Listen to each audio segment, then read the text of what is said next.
العالمين والصلاة والسلام على أشرف الأنبياء والمرسلين سيدنا مولانا محمد وعلى آله وأصحابه أجمعين.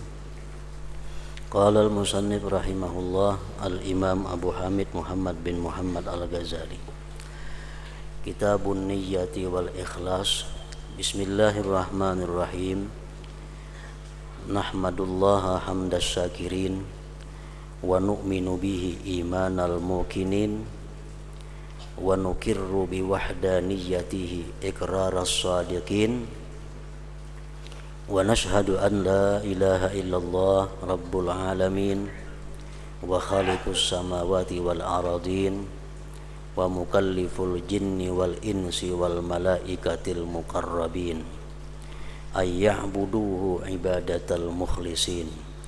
Wa qala ta'ala wa ma umiru illa liya'budullaha mukhlisina lahuddin fama lillah illa ad-dinul khalisul matin fa innahu aghnal aghniya an syarikatil musyarikin wassalatu ala nabiyhi Muhammadin sayyidil mursalin wa ala jami'in nabiyyin wa ala alihi wa ashabihi tayyibin at-tahirin. Amma ba'd. Adapun sesudah itu, sesudah puji-pujian kepada Allah, sesudah syahadat, sesudah salawat dan salam, maka telah tersingkap bagi orang-orang yang mempunyai hati dengan penglihatan iman dan nur-nur Al-Quran, bahwa tidak bisa sampai kepada kebahagiaan kecuali dengan ilmu dan ibadah. Tidak akan bisa mendapatkan kebahagiaan yang sebenarnya, kebahagiaan yang hakiki, kecuali dengan bermodal ilmu dan ibadah. Manusia semuanya binasa kecuali orang-orang yang berilmu, dan orang-orang yang berilmu semuanya binasa kecuali orang-orang yang beramal, kecuali orang-orang yang mengamalkan ilmunya.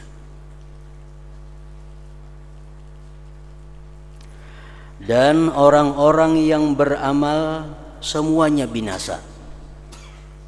Orang-orang yang mengamalkan ilmunya pun binasa kecuali orang-orang yang ikhlas. Dan orang yang ikhlas itu berada dalam khatar yang besar, dalam bahaya yang besar.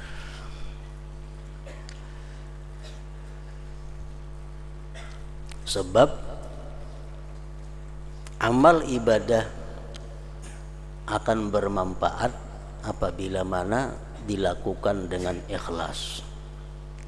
Dan ikhlas itu akan bisa berguna, akan bisa bermanfaat apabila kita bisa mempertahankan keikhlasan itu sampai akhir hayat kita. Kita hari ini bersedekah berdasarkan ilmu, mengamalkan ilmu, ikhlas bersedekah. Itu akan menjadi pahala apabila keikhlasan yang kita lakukan pada hari ini itu bisa kita pertahankan sampai akhir hayat kita. Apabila dalam perjalanan hidup kita keikhlasan itu rusak, maka di akhirat tentu kita akan mendapat balasan di sisi Allah Subhanahu wa ta'ala. Makanya hadis-hadis Rasulullah mengatakan man jaa bil hasanati Barang siapa yang datang nantinya menghadap Allah dengan membawa amal kebajikan.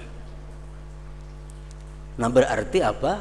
Berarti amal kebajikan yang dilakukan itu bisa dipertahankan sampai kita mati.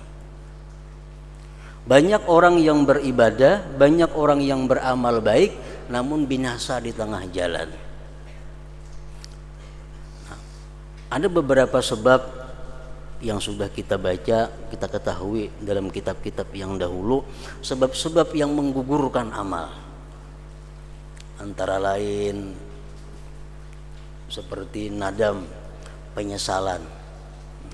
Penyesalan itu menggugurkan satu ibadah. Kemudian kita bersedekah 10 tahun yang lalu, padahal ikhlas sedekah kita. Sekarang kita baru sadar, dahulu aku memberiakan itu bersedekah jakawah ini larang bener itu harganya. Nah, asal menyesal di hati ini menyedekahkan itu bahari. Nah, itu menggugurkan pahala 10 tahun yang lalu yang kita sedekahkan, walaupun itu ikhlas. Makanya tadi orang yang ikhlas itu pun berada di dalam khatar yang besar, dalam bahaya yang besar.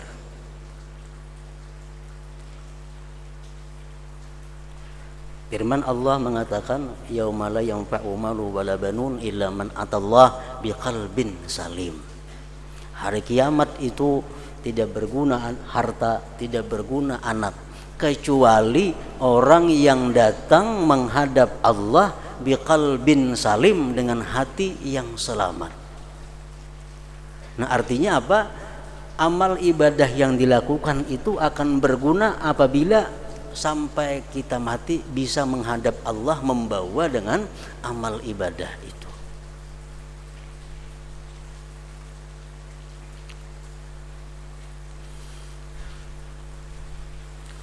Kalau orang berbuat kebaikan, sebesar apapun kebaikan itu, kalau umpamanya di akhir-akhirnya dia murtad, nah itu sudah jelas amal kebaikannya akan gugur.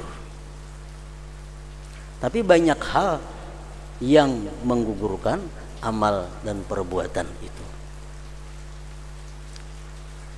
seperti kita ikhlas membantu si fulan, kita ikhlas memberikan pertolongan kepada si fulan.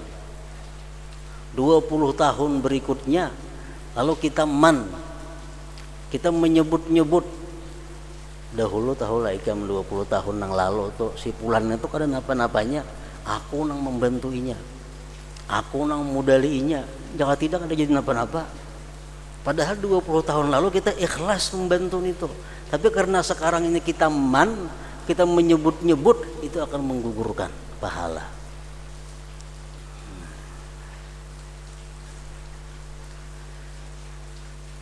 Nah, jadi orang yang ikhlas itu pun berada dalam khatar bahaya yang besar. Amal perbuatan tanpa niat adalah suatu kepayahan. Amal perbuatan tanpa niat adalah suatu kepayahan. Kita bersedekah tapi kada ada niatnya, sia-sia. Sembahyang 1000 rakaat cuma kada berniat, kada ada pahalanya. Amal perbuatan tanpa niat adalah suatu kepayahan. Dan niat tanpa ikhlas adalah riya. Dan riya itu sebanding dengan nifak, kemunafikan. Dan riya bersama maksiat adalah sama. Dan ikhlas tanpa sidik dan pembuktian adalah bagaikan debu yang berterbangan. Keikhlasan tapi tanpa kejujuran, tanpa pembuktian, itu adalah sia-sia. Umpamanya dalam hati kita berniat dengan ikhlas, andai kata aku mendapat rezeki dari Allah 1 juta rupiah, akan kuberikan 50%. Nah, niat bulat di dalam hati dan karena Allah, itu ditulis sebagai pahala. Tapi setelah kita dapat duit 1 juta rupiah, itu diperlukan sidik pembuktian. Apabila dapat duit 1 juta tapi kada dibuktikan niat yang telah lalu itu, maka niat yang telah lalu itu adalah seperti debu yang berterbangan, kada ada manfaatnya artinya. Dan ikhlas tanpa sidik dan pembuktian adalah bagaikan debu yang berterbangan. Allah Ta'ala berfirman tentang setiap amal perbuatan yang bercampur lagi disenangi dengan kehendak selain Allah. Wa qadimna ila ma 'amilu min 'amalin faja'alnahu haba'an mantsura.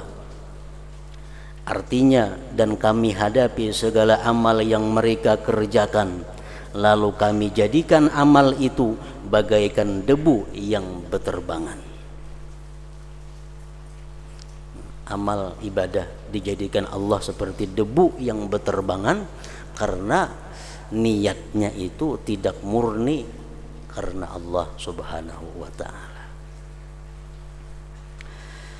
Mudah-mudahan saya mengetahui, ujar Imam Ghazali, bagaimana orang yang tidak mengetahui hakikat niat itu membetulkan niatnya.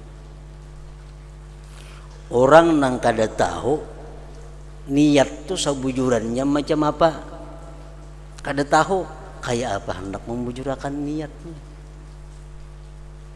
Makanya belajar kitab ini hukumnya adalah fardu ain bagi setiap orang muslim dan muslimah. Belajar kitab yang kita baca ini hukumnya fardu ain bagi tiap-tiap muslim dan muslimah. Kayak apa hendak membujurakan niat kalau maksud niat itu kada tahu macam apa arti niat. Apa dimaksud dengan niat, apa dimaksud dengan cita-cita, apa dimaksud dengan kebulatan hati, itu berbeda-beda. Atau bagaimana mengikhlaskan orang yang telah membetulkan niat apabila ia tidak mengetahui hakikat ikhlas. Kayak apa hendak ikhlas beribadah, arti ikhlas tu aja macam kada tahu. Ikhlas fardu ain tiap-tiap muslim dan muslimah. Pengertian niat sudah tahu.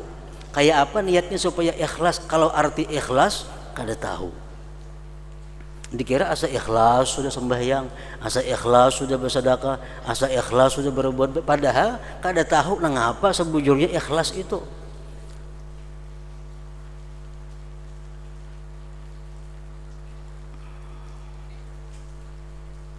Atau bagaimana orang yang ikhlas menuntut dirinya dengan sidik apabila ia tidak mengetahui arti sidik itu dengan sebenarnya.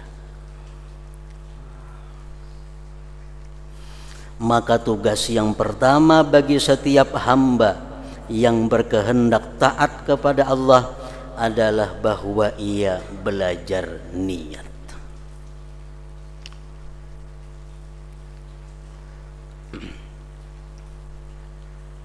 Kebanyakan kita mengartikan niat sembahyang umpamanya. Dikira niat sembahyang tuh yang waktu Allahu Akbar itu dalam hati saja aku sembahyang fardu zuhur 4 rakaat mengikut imam. Dikira itu niat, padahal itu bukan niat. Makanya panjang Allah berapa panjangnya. Kenapa? Baca dalam hati saja aku sembahyang fardu zuhur 4 rakaat menghadap kiblat mengikut imam tunai karena Allah Ta'ala. Nah dikira itu niat, padahal itu bukan niat. Bukan niat itu. Maka tugas yang pertama bagi setiap hamba yang berkehendak taat kepada Allah adalah bahwa ia belajar niat. Pertama-tama agar berhasil pengertian itu. Kemudian ia membetulkannya dengan perbuatan setelah memahami hakikat sidik dan ikhlas. Yang keduanya menjadi perantara hamba kepada keselamatan dan kemurnian. Dan kami menyebutkan makna-makna sidik dan ikhlas dalam 3 bab.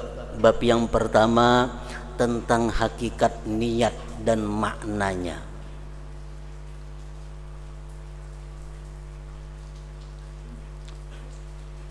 Bab yang kedua tentang ikhlas dan hakikat-hakikatnya. Bab yang ketiga tentang sidik dan hakikatnya. Bab pertama tentang hakikat niat dan maknanya. Dan di dalam bab ini penjelasan keutamaan niat, penjelasan hakikat niat, penjelasan bahwa niat itu lebih baik daripada amal perbuatan. Niat bersedekah lebih baik daripada bersedekah itu sendiri. Penjelasan mengutamakan amal perbuatan yang berkaitan dengan nafsu dan penjelasan keluarnya niat daripada ikhtiar. Penjelasan tentang keutamaan niat, Allah Ta'ala berfirman, وَلَا تَطْرُدِ الَّذِينَ يَدْعُونَ رَبَّهُمْ بِالْغَدَاةِ وَالْعَشِيِّ يُرِيدُونَ وَجْهَهُ. Artinya janganlah kamu mengusir orang-orang yang menyeru Tuhannya di pagi hari dan sore hari sedang mereka menghendaki keridhaannya. Yang dimaksud dengan kehendak itu adalah niat.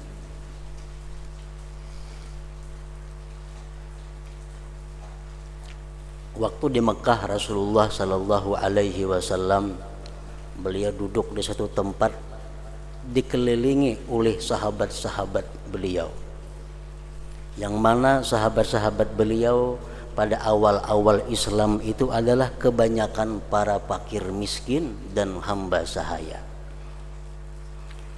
Duduk di dekat Rasulullah waktu itu ada Ibnu Mas'ud, orang miskin, ada Bilal, seorang budak, dan lain-lainnya. Datang orang Quraisy, tokoh-tokoh Quraisy. Begitu datang kepada Rasulullah, melihat di sekeliling Nabi ada orang-orang rendah, ada orang-orang hina, mereka mundur.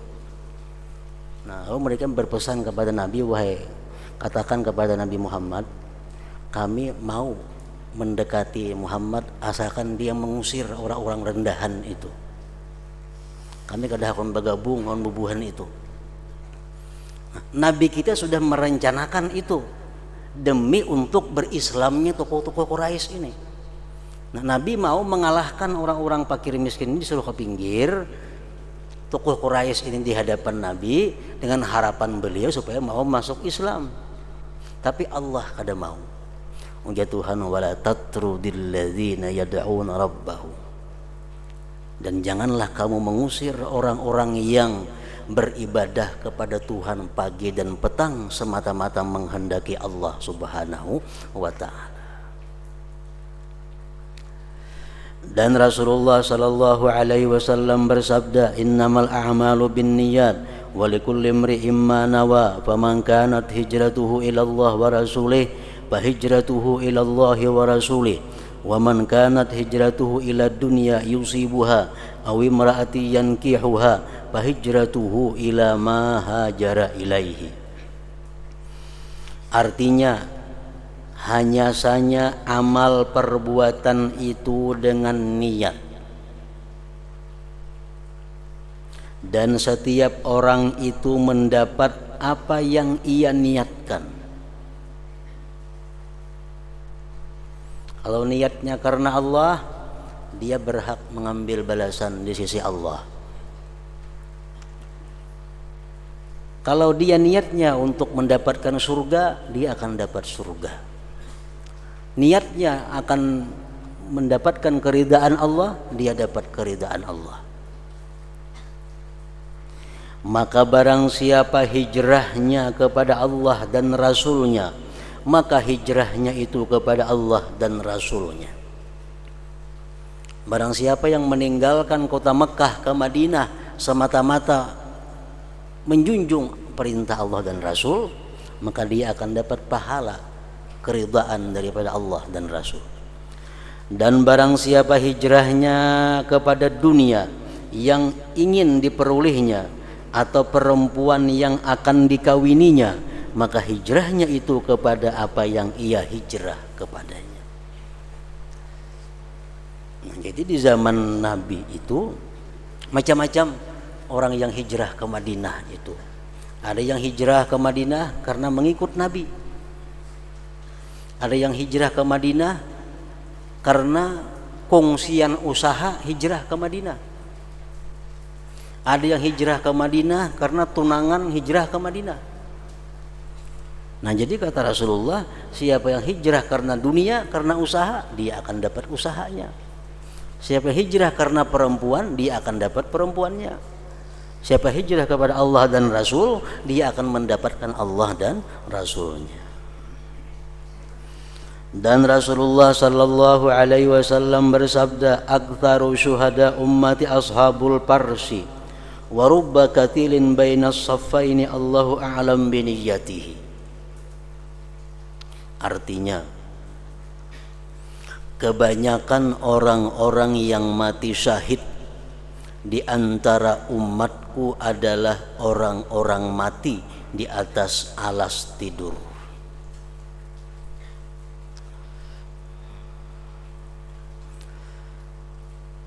Jadi artinya, ujar Nabi kita, orang yang paling banyak mati syahid di antara umatku itu adalah orang yang mati di atas hamparannya, bukan mati waktu peperangan. Kenapa sebabnya? Padahal biasa orang mati syahid itu orang yang berdarah-darah, dibunuh orang kafir. Tapi Nabi kita mengatakan bahwa orang yang mati syahid yang terbanyak di antara umatku adalah justru dia mati di atas tilam. Nah, kenapa demikian? Karena dia punya niat yang kuat. Dia punya niat. Niatnya apa? Dia punya niat, andai kata ada peperangan fisabilillah, aku rela mati di jalan Allah. Nah, niatnya kuat. Walaupun kada terjadi peperangan, walaupun dia mati di atas tilam, tapi dicatat Allah sebagai syuhada, sebagai orang yang mati syahid. Nah, ini kekuatan niat. Kekuatan niat. Dan banyak orang yang terbunuh di antara dua barisan perang itu, Allah Maha mengetahui dengan niatnya. Banyak orang yang mati fisabilillah secara zahir ikut berperang, tapi Allah tahu hatinya. Ada yang perang sabilillah ikut karena mengunting hartanya. Ada orang yang empat perang sabilillah ingin balas dendam kepada musuhnya. Ada orang kafir kebetulan musuhnya. Pas ada perang sabilillah, kesempatannya membalas dendam, membunuh musuhnya itu. Nah, ini bukan karena Allah. Walaupun dia mati dalam perang itu, dia akan dikeluarkan daripada syuhada, orang-orang yang mati syahid. Nah, walaupun kita mati di atas tilam, tapi kita punya niat yang kuat bahwa andai kata ada peperangan kita rela mati di jalan Allah, nah kita sebagai syahid. Makanya tadi niyatul mukmin khairun min amalihi. Niat seseorang itu lebih baik daripada perbuatannya. Jadi antara umat dahulu dan umat yang terakhir, umat yang terakhir ini bisa mengejar kekurangan-kekurangan daripada umat yang dahulu itu dengan niat. Dengan niat. Nah, kita punya niat yang kuat, andai kata andai kata aku hidup bersama Rasulullah sallallahu alaihi wasallam, andai kata aku hidup di masa beliau, maka separuh hartaku ini akan kuserahkan kepada beliau untuk sabilillah. Nah, dicatat Allah bahwa kita menyumbang Rasulullah separuh harta. Asal bujur-bujur niatnya mantap. Asal bujur-bujur niatnya mantap.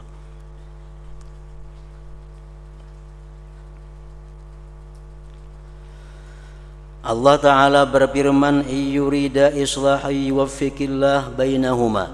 Artinya jika kedua hakam ya hakim. Nah, jika kedua hakam itu bermaksud mengadakan perbaikan, niscaya Allah memberi taufik kepada keduanya. Maka Allah menjadikan niat sebab memperoleh taufik. Ini firman Allah, "Yurida islaha yuwaffiqillahu bainahuma." Ini ayat adalah urusan maislah, mendamaikan orang yang berumah tangga. Ini rumah tangga sepulan lawan pulanah. Rumah tangga ini kada ada damainya, aur perang, batangkar. Nah, sehingga oleh kedua belah pihak suami istri ini dicari jalan keluar kayak apa nang bagus supaya rumah tangga ini rukun, atau kayak apa caranya supaya jangan lagi bertengkar. Nah, lalu dicari dua orang hakam dari pihak perempuan saikung, pihak istri cari laki-laki nang saleh, dari pihak suami cari laki-laki nang saleh. Nah, ini dua hakam ini berunding kayak apa nang baiknya kula kita nang nina rumah tangganya aur macam ini aja. Nah, bila nang dua hakam ini bagus niatnya, bagus tujuannya, Allah akan memberi taufik, memberi petunjuk jalan keluar kayak apa nang bagus. Nah, jadi artinya niat yang bagus itu sebab untuk memperoleh taufik dari Allah Subhanahu wa taala. Rasulullah sallallahu alaihi wasallam bersabda, "Innallaha ta'ala la yanzuru ila ajsamikum wa amwalikum wa innama yanzuru ila qulubikum wa a'malikum." Artinya sesungguhnya Allah Ta'ala tidak memandang kepada tubuh-tubuhmu dan harta-hartamu, dan hanya saja Dia memandang kepada hatimu dan amal perbuatanmu.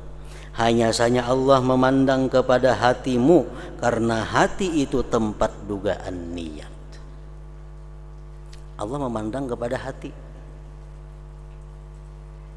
Bila hatinya bagus, hanya dipandang Allah amalnya. Kenapa dipandang hati? Karena hati itu tempatnya niat. Tempatnya niat. Dan Rasulullah sallallahu alaihi wasallam bersabda, "Innal 'abda la ya'malu a'malan hasanatan fatas'adul malaikatu bi suhufin mukhattamah fatulqa baina yadayillahi ta'ala fayaqulu alqu hadhihi as-sahifah fa innahu lam yurid bima fiha wajhi." ثم ينادي الملائكة اكتبوا له كذا وكذا فيقولون يا ربنا إنه لم يعمل شيئا من ذلك فيقول الله تعالى إنه نواه. Artinya sesungguhnya hamba itu melakukan amal-amal perbuatan yang baik. Misalnya sembahyang itu amal baik, sembahyang berjamaah amal yang baik. Lalu para malaikat naik dengan membawa lembaran-lembaran amal yang dicap, lalu dihadapkan di hadapan Allah Ta'ala. Nah, ini catatan amal si fulan, ya Allah, dia sembahyang zuhur berjamaah, dia sembahyang asar berjamaah.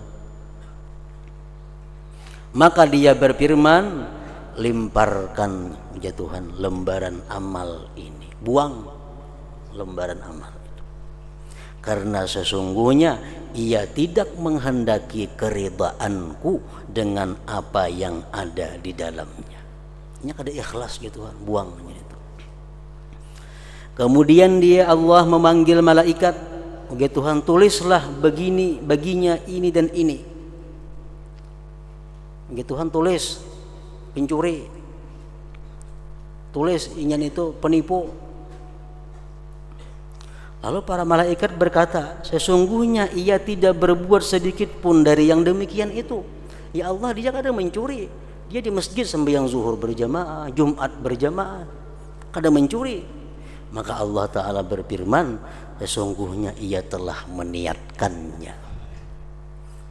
Mulai rumah sudah berniat hendak mencuri di masjid, hendak menipu di masjid.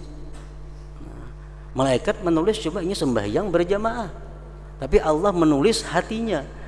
Bukan sembahyang ditulis Allah, tapi dia sebagai penipu karena dia mengetahui hati hamba-hambanya.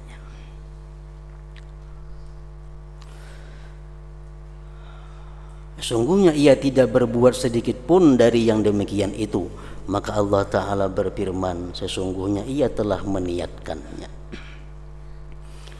Rasulullah sallallahu alaihi wasallam bersabda, "An-nasu arba'atun, rajulun atahu Allah azza wa jalla ilman wa mala, fahuwa ya'malu bi ilmihi wa ma bi malihi, fayaqulu rajulun law atani Allah Ta'ala mithla ma atahu la amiltu kama ya'mal, fahuma fil ajri sawa.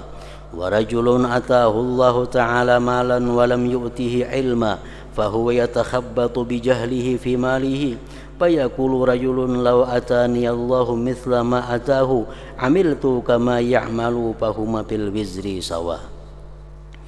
Artinya manusia itu 4 macam, yaitu seorang laki-laki yang diberi Allah Azza wa Jalla ilmu dan harta, lalu ia beramal dengan ilmunya pada hartanya. Dia kaya dan punya ilmu, lalu dia bisa mengelola kekayaannya dengan ilmu agama. Lalu laki-laki lain berkata, seandainya Allah memberi kepadaku seperti apa yang diberikan kepada orang itu, niscaya saya beramal sebagaimana ia beramal. Maka keduanya dalam pahala adalah sama.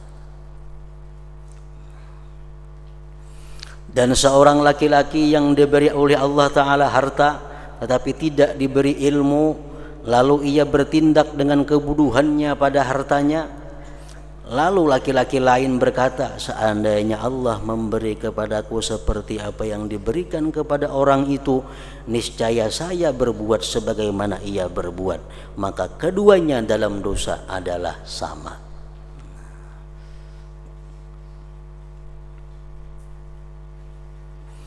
Apakah kamu tidak melihat bagaimana laki-laki itu bersekutu dengan orang itu dengan sebab niat? Dengan sebab niat sama dapat pahala, dengan sebab niat sama mendapat dosa.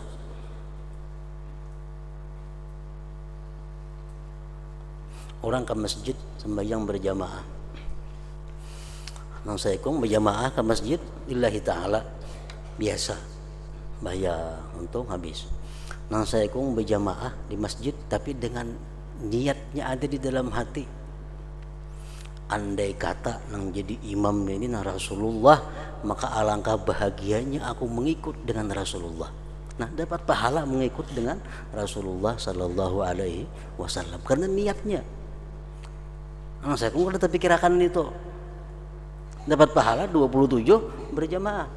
Karena saya pun berpikir, majakannya Rasulullah nih hidup jadi imam sembahyang berjamaah, aku ikut jadi belakang sidin. Alangkah nikmatnya, alangkah senangnya sembahyang di belakang Rasulullah. Nah, luar biasa pahalanya orang sembahyang di belakang Rasulullah sallallahu alaihi wasallam. Nah, karena perbedaan niat, pahala pun yang didapat akan berbeda.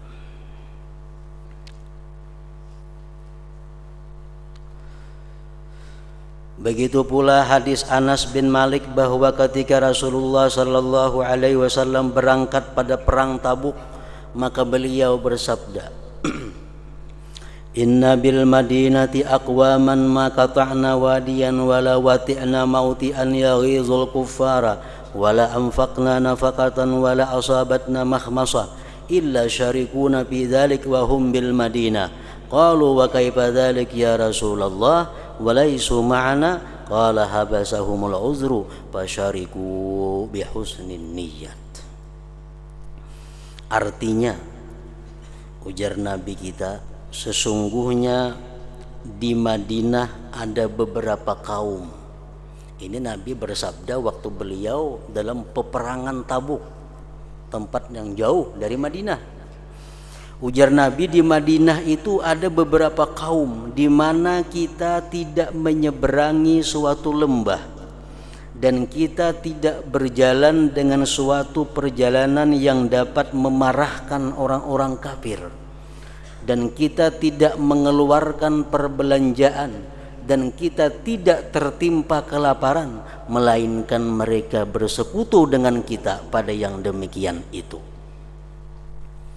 Jadi Nabi di Madinah ada orang-orang saudara-saudara kita yang dapat pahala seperti kita, padahal mereka kada umpat menyeberang lembah, kada umpat berjalan, kada umpat susah payah, tapi pahala mereka tinggal di Madinah sama dengan pahala kita perang Tabuk ini. Mereka sahabat bertanya, bagaimana demikian wahai Rasulullah? Bagaimana bisa wahai Rasulullah? Kita lapah berperang di Madinah dapat pahala lah, sedang mereka tidak bersama kita. Rasulullah SAW bersabda, mereka ditahan oleh uzur. Mereka uzur. Andai kata kalau ada uzur, mereka pasti umpat. Andai kata mereka kada ada sesuatu masalah, mereka pasti ikut berperang bersama kita. Tapi karena mereka sakit, ada mereka mengurus orang nang garing, ada yang mengurus itu, sehingga kada kawa umpat kita, tapi niatnya tetap umpat kita. Nah, maka mereka bersekutu dengan sebab niat yang baik. Dengan sebab niat yang baik. Dalam hadis Ibnu Mas'ud disebutkan, man hajara yabtaghi syai'an fahuwa lahu. Artinya barang siapa berhijrah untuk mencari sesuatu, maka ia bagi sesuatu itu. Lalu seseorang laki-laki berhijrah, kemudian ia mengawini seorang perempuan dari kami, maka ia disebut muhajir Ummi Qais. Laki-laki ini hijrah ke Madinah karena tunangannya Ummi Qais hijrah ke Madinah. Hendak ada umpat hijrah, tia tunangan hijrah, umpat juga ke Madinah hijrah. Sampai di Madinah kawin lawan tunangan. Jadi pada akan orang inyan itu menghijrahi Ummi Qais ngarannya. Bukan hijrah ke Madinah, kada hijrah kepada Ummi Qais.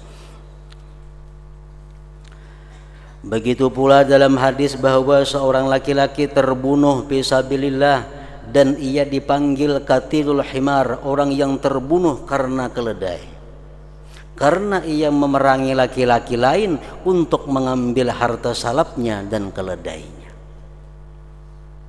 Orang yang dibunuh di jalan keledai ngarannya. Lalu ia terbunuh atas demikian, maka ia disandarkan kepada niat.